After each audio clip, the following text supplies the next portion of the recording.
আন্ডা বাচ্চা পেপসিকোলা তোকে একটা চুটকি শুনোই কোইন্সিডেন্ট চুটকির নাম ইংরেজিতে বর্ণমালা আছে কয়টা 26টা। তো মজার ব্যাপার পৃথিবীতে যত দেশ আছে সেই 26টা বর্ণমালার দুইটা কোনো বর্ণমালায় দিয়ে দুইটা বর্ণমালা দিয়ে কোনো সব দেশ নাই পৃথিবীতে। দ্যাটস মিন 24টা বর্ণমালায় পৃথিবীর সব দেশ কভার করছে। মজার ব্যাপার এস এস এস দিয়ে পৃথিবীর সবচেয়ে বেশি দেশ। আর আমার নাম শুরুতে এস বিতে তাই না, সত্যি এস উল্টলেও এস, বুট করলেও এস, শীত করলেও এস। আর এসের সাথে পাসের কি সম্পর্ক? দেখবি এস রে উল্টো বুট করে শীত করলি পাসের বাইরে হয় কিনা। এই এস পাস সংখ্যাতাত্ত্বিক মানে ওই কি জানি ছোটোবেলায় পড়ছি যে আমরা ওই যে স্ট্যাটিস্টিক্স যারা পড়ছে তারা ভালো বলতে পারবে, আমরা তো 100 মার্কে পড়তাম, আমরা তো অত সংখ্যাতত্ত্ব নিয়ে বুঝি না। বাট সংখ্যাতত্ত্বের কথা আছে আছে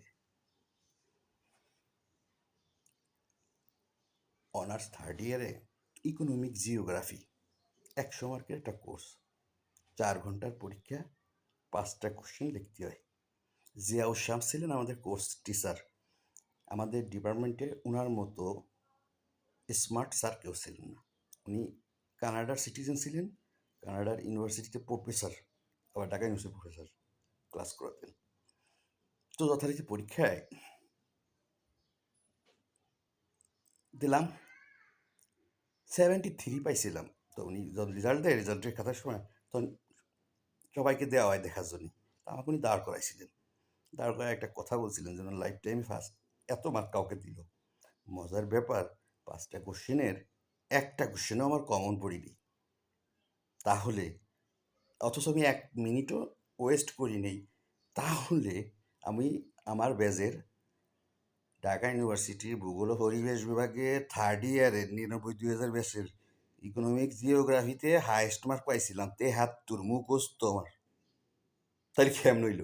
হয়েছে কেমনে, আমি সহজ একটা ব্যাখ্যা দিই। সেটা হচ্ছে যে 100+ বাংলাদেশের মানচিত্র আঁকছিলাম আর 50+ পৃথিবীর মানচিত্র আঁকছিলাম এই 5টা কোশ্চেনের অ্যান্সার দিতে যায়।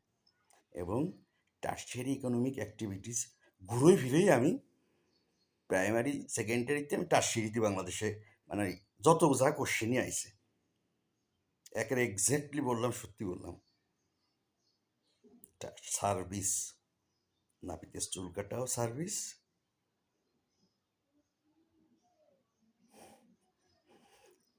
ইউএস সোলজার ডিপ্লয় করাও service, NATO allied deploy service,